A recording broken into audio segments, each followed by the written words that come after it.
श्री शिवाय नमस्तुभयम। हर हर महादेव। छत्तीसगढ़ राज्य की दुर्ग जिले की अमरलेश्वर में पंडित प्रदीप मिश्रा जी गुरु जी कंपरण शिव महापुराण कथा आज 1 जून छठे दिन की कथा पूर्ण हो चुकी है। यह कथा 27 मई से लेके 2 जून तक 1 बजे से लेके 4 बजे तक आस्था चैनल के माध्यम से, यूट्यूब के चैनल के माध्यम से देखी और सुनी जा सकती है। आज की कथा में गुरुजी ने कुछ विशेष उपायों की जानकारी दी है, साथ बहुत ज्यादा अच्छे रोचक पत्थर पड़े हैं। आज की कथा में गुरुजी ने जीवन से कष्ट पीछा नहीं छोड़ रहे हैं, ये वाला नया उपाय बताया है, एकदम सरल उपाय बताया है और साथ ही अपने पूर्वजों को मुक्ति प्रदान करने के लिए प्रदोष काल के एक नए उपाय की जानकारी भी दी है। बहुत सुंदर कथा के साथ इस विशेष उपाय की जानकारी दी है। आज की कथा में गुरुजी ने कुल 10 उपाय और पत्थर पढ़े हैं। सभी की जानकारी आपको इसी छोटे से वीडियो में मिल जाएगी। इसी कारणवश यदि आपने आज की कथा नहीं सुन पाई है, पूरी कथा का रसवत आपको इस छोटे से वीडियो में प्राप्त हो जाएगा।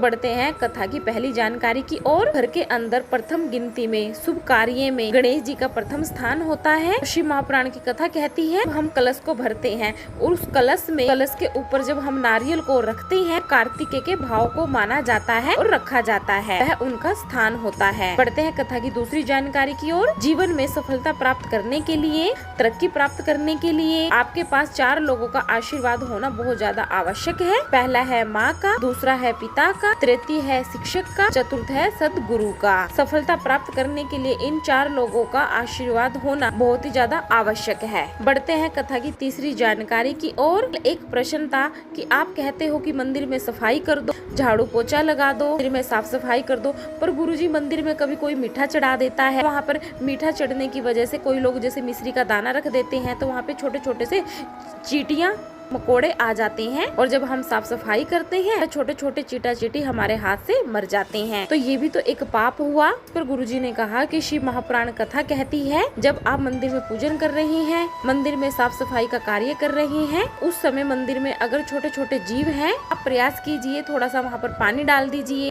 जिससे वह थोड़ा सा एक साइड में हो जाए, जिससे कि हमारे हाथ से, हमारे पाँव से जीव हत्या ना हो।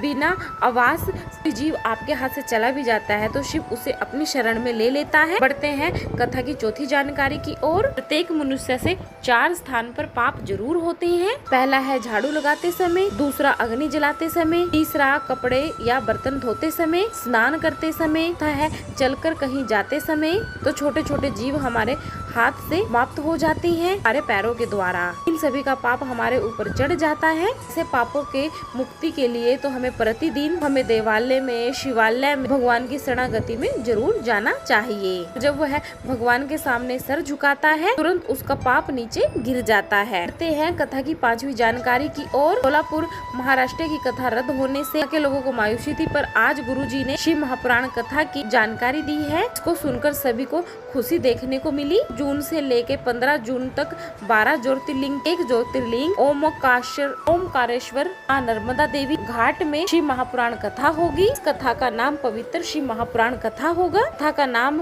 होगा पवित्र शिव महापुराण कथा और इसमें सभी को गुरुजी ने आमंत्रित किया है। अगली जो कथा रहेगी वह 30 जून से विदिशा में रहेगी। बढ़ते हैं कथा की छठी जानकारी की ओर। अमिता यादव बलाईगढ़ से पत्र लेकर आई। आदि को 21 साल हो गए थे, संतान का सुख नहीं था। ऐसा कोई डॉक्टर नहीं जिसके आगे हमने हाथ ना जोड़े हो। टेस्ट ट्यूब बेबी भी करवाया, गोदी भी भरवाई, पर मुझे कहीं से कोई लाभ नहीं हुआ। मेरी बहन ने टीवी में शिव महापुराण कथा को सुनने को कहा और उसने कहा कि आसन लगाकर कथा सुननी है। हमने ऐसा ही करना शुरू किया। आपके कहे अनुसार मंदिर में साफ सफाई करने का कार्य शुरू किया। उन्होंने बड़े ताने दिए कि बड़ी फिर रही है, घर में बच्चे नहीं, इसलिए मंदिरों में साफ सफाई कर देती है। फिर आंकड़े की जड़ का मैंने उपयोग किया। मैंने वह जड़ पेट पर बांध ली। सावन की शिवरात्रि का मैंने पूजन किया। बेलपत्री के पेड़ के नीचे पूजन किया। 3 महीने भी नहीं निकले कि मेरा गर्भ ठहर गया और संतान की प्राप्ति हुई है। इसी का आभार व्यक्त करने के लिए हम पंडाल में आए हैं। बढ़ते हैं कथा की 7वीं जानकारी की ओर। प्रशंसा आपको अपनी डिग्री से नहीं मिल सकती, निंदा आपको अपनी तरक्की से जरूर मिलती है। जैसे जैसे आप आगे बढ़ते चले जाओगे, आपके निंदीय करने वाले आपको पीछा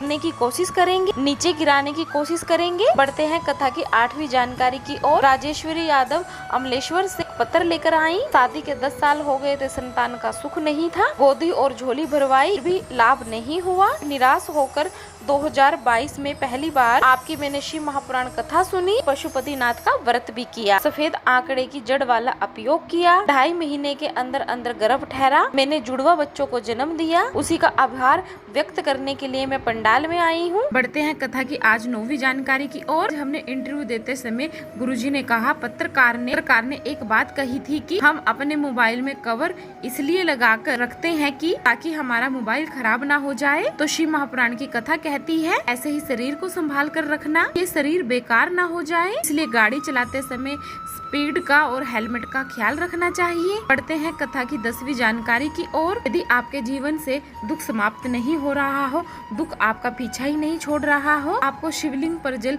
जहाँ से नीचे की ओर गिरता है स्थान पर आपको अपनी हथेली को स्पर्श करवाना है। श्री शिवाय नमस्तुभ्यम बोलते हुए भोलेनाथ से आपको अपने मन की बात बोल देनी है। महादेव जरूर आपकी प्रार्थना सुनते हैं। अब यह उपाय आप कभी भी किसी भी दिन किसी भी टाइम कर सकते हैं। यह उपाय कभी भी आप शिवालय में जाकर कर सकते हैं। जहाँ पर जलाधारी का अंतिम छोर होता है वहाँ पर सीधे हाथ की हथेली को स्पर्श करवाना है। श्री शिवाय नमस्तुभ्यम आपको बोलना है। अपने मन की बात, अपने हृदय की बात आपको महादेव से कह देनी है और फिर से आपको श्री शिवाय नमस्तुभ्यम बोलना है। उसके बाद आप उस हथेली को अपने हृदय से लगा लीजिएगा। पढ़ते हैं कथा की 11वीं जानकारी की ओर। गौ माता को हरा चारा या दुर्वा खिलाने से विशेष उपाय की जानकारी देते हुए गुरुजी ने कहा, प्रदोष के दिन प्रदोष काल में किसी भी दिन शाम के समय गौ माता को आपको हरा चारा जरूर देना है। या आप अपने घर की द्वार पर एक गौ माता को अगर हरा चारे का ग्रास दे देते हैं, हरा चारा खिला देते हैं, तो ऐसा करने से आपके घर के